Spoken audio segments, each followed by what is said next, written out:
Palabra y vida. Con el padre Manuel Horta, desde Sevilla.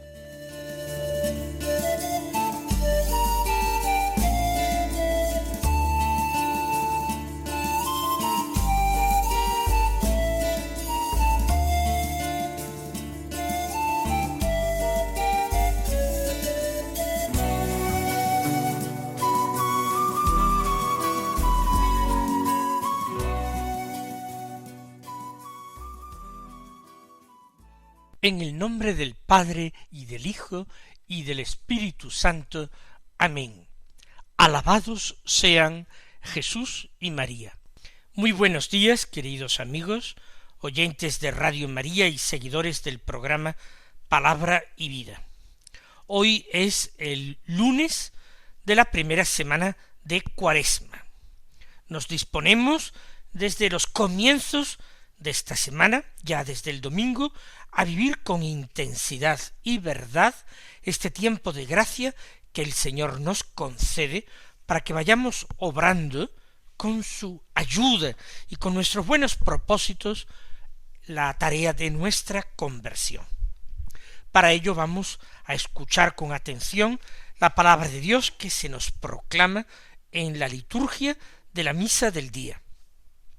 Empezamos por el Evangelio. Hoy es también de San Mateo. Del capítulo 25 se leen los versículos 31 al 46, que contienen la llamada parábola del juicio final. Dice así: En aquel tiempo dijo Jesús a sus discípulos: Cuando venga en su gloria el Hijo del Hombre, y todos los ángeles con él, se sentará en el trono de su gloria, y serán reunidas ante él todas las naciones. Él separará a unos de otros, como un pastor separa las ovejas de las cabras, y pondrá las ovejas a su derecha, y las cabras a su izquierda. Entonces dirá el Rey a los de su derecha: Venid vosotros, benditos de mi Padre, heredad el reino preparado para vosotros desde la creación del mundo.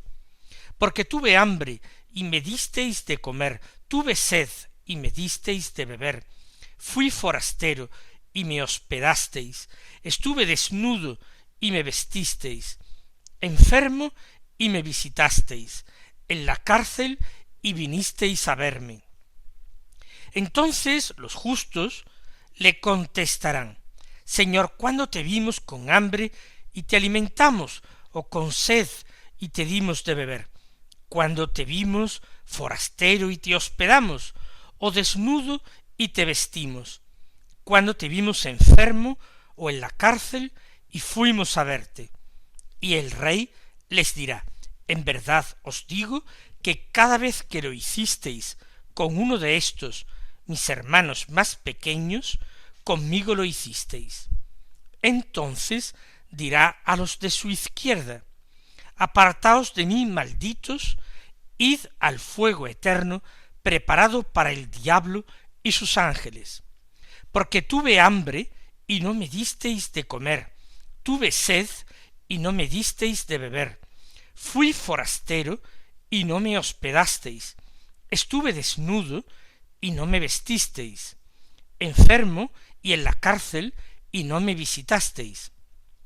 Entonces también éstos contestarán: Señor, ¿cuándo te vimos con hambre o con sed, o forastero o desnudo, o enfermo o en la cárcel, y no te asistimos?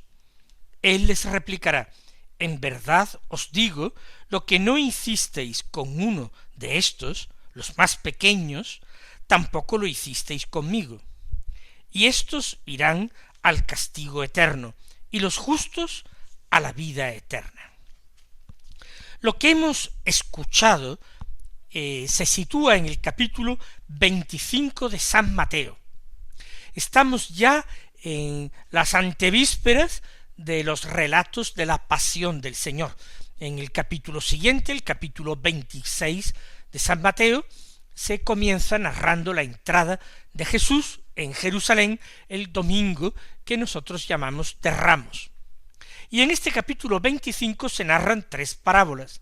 En primer lugar, la parábola de las 10 vírgenes, en segundo lugar, la parábola de los talentos, y en tercer lugar, esta parábola, que es la más extraña, porque las otras parábolas de Jesús parten de una historia terrena. Hablan de bodas, de doncellas que esperan con lámparas encendidas, del banquete que empieza, de las puertas que se abren, de las puertas que se cierran, de unas que han ido a los comerciantes a comprar aceite para sus lámparas y se quedan fuera. Habla de un señor que va a realizar un viaje, de unos criados que reciben unos talentos, de criados que negocian, que ganan, de otro criado que no se fía tanto, de la vuelta del Señor, de la recompensa de cada uno. Son historias a partir de elementos y personajes que pertenecen a la vida ordinaria. Todo el mundo puede conocer historias semejantes. Sin embargo, esta tercera, llamémosla parábola, ya que todos los comentaristas bíblicos la llaman así, esta tercera enseñanza de Jesús no habla de elementos de la vida ordinaria, está hablando del más allá, está hablando del último día, está hablando de la venida de Cristo como juez, está hablando del juicio final. Por supuesto, la descripción que hace no se trata de un relato periodístico, de una crónica periodística de lo que va a acontecer. Se ponen de relieve los criterios de Dios, se enuncian las grandes verdades, pero no es una crónica periodística. Pero llamarlo una parábola, pues si lo es, desde luego, es totalmente distinta de otra en que se habla del pescador que echa sus redes, del hombre que encuentra un tesoro, del que invita a mucha gente a la boda de su hijo, del que, etcétera, etcétera. Dice, cuando venga en su gloria el Hijo del Hombre y todos los ángeles con él. Al final de la vida pública, Jesús clara y abiertamente está hablando de su carácter mesiánico, incluso de su carácter divino, porque se presenta él, el Hijo del Hombre, en trono de gloria y servido y obedecido por ángeles. Pues esto es clarísimamente reivindicar para sí un carácter divino. Es alguien como Dios, de la misma naturaleza de Dios, y tiene un trono de gloria. Jesús, que ha estado hablando inmediatamente, y en estos días anteriores lo hemos recordado, de su pasión, de su muerte, que tanto escandalizaba a los apóstoles y suscitaba ese rechazo, esa resistencia por parte de ellos, ahora habla de que va a venir y que se va a sentar en un trono de gloria, que va a venir en gloria y que va a venir como juez. Él, que ha hablado de sí mismo como alguien que va a ser juzgado y condenado por los hombres, ahora está hablando de sí mismo como alguien que es juez y va a juzgar a todos los hombres. Dice específicamente a todas las naciones.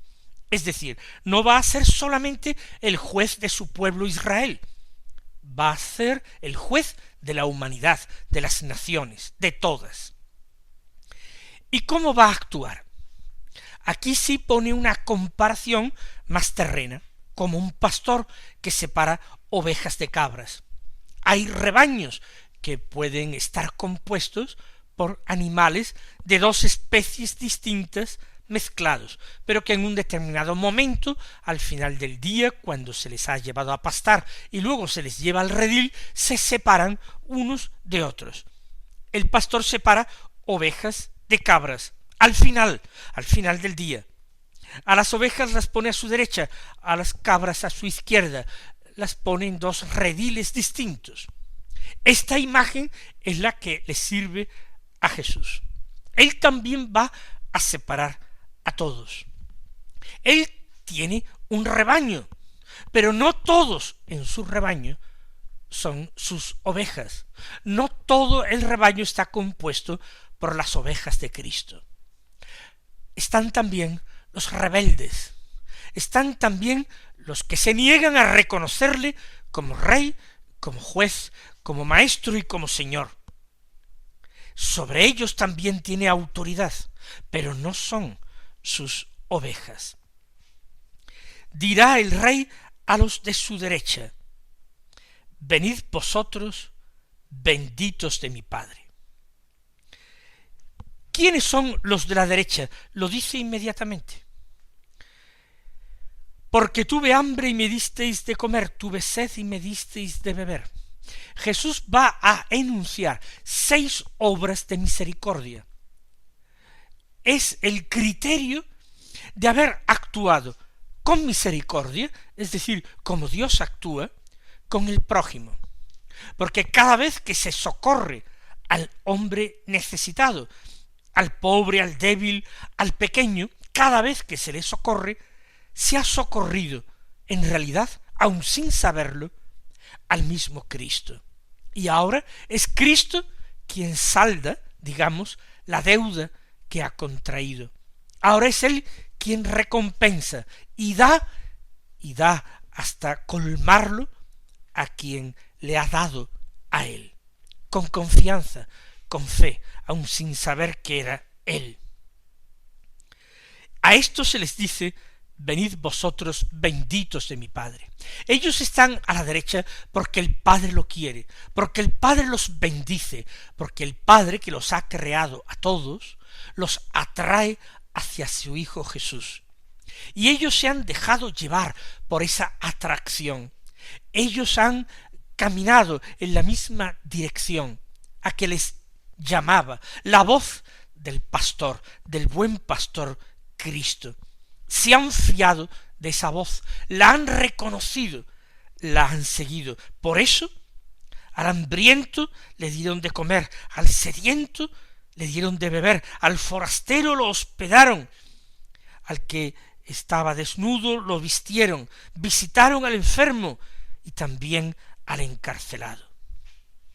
Ellos no siempre eran conscientes de que estaban socorriendo al mismo Cristo. De momento sabían que Cristo les había dicho: amaos los unos a los otros como yo os he amado. Y ellos han amado y han practicado la misericordia porque Cristo así se lo ha mandado. Pero quizás no han sido conscientes de que al mismo Cristo socorrían en sus necesidades. ¿Cuándo te vimos con hambre y te alimentamos? ¿O con sed y te dimos de beber? ¿Cuándo te vimos forastero y te hospedamos? ¿O desnudo y te vestimos? ¿Cuándo te vimos enfermo o en la cárcel y fuimos a verte? ¿Cuándo, Señor? Y el Rey, que no es otro sino Cristo el Señor, el Hijo del Hombre, les dirá: os digo que cada vez que lo hicisteis con uno de estos, mis hermanos más pequeños, conmigo lo hicisteis. Él ha vivido de una manera mística, espiritual, una verdadera nueva encarnación en el pobre, en el necesitado, en el enfermo. Y después, Él, que ha actuado con tanta clemencia, bondad y misericordia, se dirige a los que ha apartado a su izquierda, a esos que eran miembros de su rebaño, pero no ovejas de su rebaño, a esos que en esta parábola llama cabras. Apartaos de mí, malditos, id al fuego eterno preparado para el diablo y sus ángeles. Terribles palabras, ¿quién soportará escucharlas? Nosotros pedimos gracia al Señor para no formar parte del número de los réprobos, sino de los salvados. Pero ¿por qué les dice el Rey Cristo a estos de su izquierda que vayan al fuego preparado para el diablo y sus ángeles? Si ese fuego es para el diablo y sus ángeles, es para los demonios, ¿por qué los hombres pueden ir también a él? Porque se han fiado y han servido al diablo y se han dejado aconsejar por sus ángeles, por los demonios, más que por Cristo. Porque no basta de labios para fuera decir que se es seguidor de Cristo, recitar sus preceptos, escuchar su palabra, proclamar el credo. No basta. Es preciso llevar a la práctica lo que Cristo mandaba. Hace falta demostrar con obras que lo que nuestro corazón cree. Por eso, los condenados, han de compartir el fuego eterno que fue preparado para el diablo y sus ángeles. ¿Por qué? Porque no tuvieron misericordia. Ni tuvieron misericordia de los hambrientos, ni de los sedientos, ni de los forasteros, ni de los que estaban sin ropa, ni de los enfermos, ni de los que estaban prisioneros en la cárcel. No actuaron con misericordia con ellos, no los socorrieron. Y cuando estos se extrañen y digan: Señor, ¿cuándo dejamos de socorrerte? ¿Cuándo te vimos así, hambriento, sediento, forastero, desnudo, en la cárcel? ¿Cuándo? Él les replicará: en verdad os digo, lo que no hicisteis con uno de estos, los más pequeños, tampoco lo hicisteis conmigo. Es un pecado no ya de acción, sino de omisión. Un pecado que en definitiva revela la falta de fe en la palabra de Cristo. Y estos, concluye el Señor en el texto del Evangelio de San Mateo, estos irán al castigo eterno y los justos a la vida eterna. Así como hemos suplicado al Señor que Él nos permita formar parte de los salvados y que podamos acompañarle por toda la eternidad según el deseo del Padre, también le pedimos ahora al Señor que nos abra los ojos para detectar todo lo que en nuestra vida debe cambiar y nos muestre de qué manera hemos de practicar la misericordia en nuestra vida ordinaria.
Vamos ahora a tomar como materia de nuestra meditación el salmo responsorial de la misa. Es el Salmo 18. No se lee entero, como normalmente no se leen entero los salmos responsoriales, sobre todo si son largos. Tomamos nosotros 4 estrofas de este salmo. La primera es la siguiente: la ley del Señor es perfecta y es descanso del alma. El precepto del Señor es fiel e instruye a los ignorantes. Me parece que ya esta primera estrofa es importante, interesante, y tiene algo que ver, aunque no lo parezca, con el Evangelio que hemos proclamado. La ley del Señor es la voluntad del Señor, en la manera en que Él se la da a conocer a los hombres. Por tanto, puede ser la ley de Moisés, pero también son las normas que dio Dios a Abraham. La ley nueva de Cristo, proclamada en el Evangelio, es la ley del Señor igualmente, la voluntad de Dios en cuanto que es revelada y dada a conocer a los hombres. Esta ley se dice de ella que es perfecta. ¿En qué sentido? Pues que es la expresión de la voluntad de alguien que es perfecto. Dios es perfecto, así lo afirma Jesús en el Evangelio: sed perfectos como vuestro Padre del cielo es perfecto. ¿En qué consiste la perfección de Dios? Ya lo hemos dicho en alguna otra ocasión. en este mismo programa. La perfección de Dios consiste en el amor. Dios es perfecto porque ama perfectamente, es decir, porque Él es amor. No simplemente ama, sino que es amor. Pues bien, su voluntad es perfecta. ¿Por qué? Porque su voluntad es designio de amor para los hombres. La voluntad de Dios no es simplemente su capricho, lo que Él ordena y manda y tenga que ser obedecido como cualquier tirano de la tierra. La ley del Señor es perfecta porque es la ley del amor, y los hombres han sido creados para el amor. Por eso añade en el segundo verso, es descanso del alma. Quien se deja guiar por esta ley, verdaderamente en ella reposa y halla su descanso, porque como nos dice San Agustín, nos creaste, Señor, para ti, y nuestro corazón está inquieto hasta que descanse en ti. El precepto del Señor es fiel e instruye al ignorante. ¿Por qué es fiel el precepto del Señor? Porque el Señor es fiel. El precepto, la voluntad de un Dios fiel es calificada ella misma de fiel. Dios es fiel porque cumple sus promesas, porque amando al hombre lo alienta con sus promesas por el camino del bien, para que atraviese este valle de sombras que es su vida en la tierra y llegue a la tierra luminosa que es el cielo. El precepto es fiel e instruye al ignorante, porque lo va atrayendo, como ya hemos dicho, hacia su meta. Esta es la primera estrofa. La segunda continúa. Los mandatos del Señor son rectos y alegran el corazón. La norma del Señor es límpida y da luz a los ojos. Más allá de las calificaciones que se atribuyen a la ley del Señor, la rectitud, la limpidez, rectitud y limpieza, más allá de esto, lo importante son los efectos para quienes se abrazan a esta ley del Señor, a esta voluntad de Dios. Alegra el corazón y da luz a los ojos.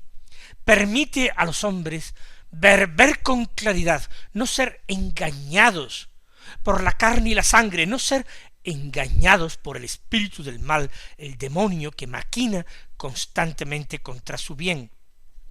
Y alegran el corazón, porque las cosas de Dios van acompañadas finalmente de paz y de alegría, y esto incluso en medio de las tribulaciones de este mundo. El temor del Señor es puro y eternamente estable. Los mandamientos del Señor son verdaderos y enteramente justos. Así continúa la siguiente estrofa, abundando exactamente en las mismas consideraciones. Y termina, que te agraden las palabras de mi boca y llegue a tu presencia el meditar de mi corazón, Señor, roca mía, Redentor mío. Eso mismo nosotros le pedimos al Señor, que ese meditar de nuestro corazón llegue a su presencia y que le agrade. Mis queridos hermanos, que el Señor os colme de bendiciones y hasta mañana si Dios quiere.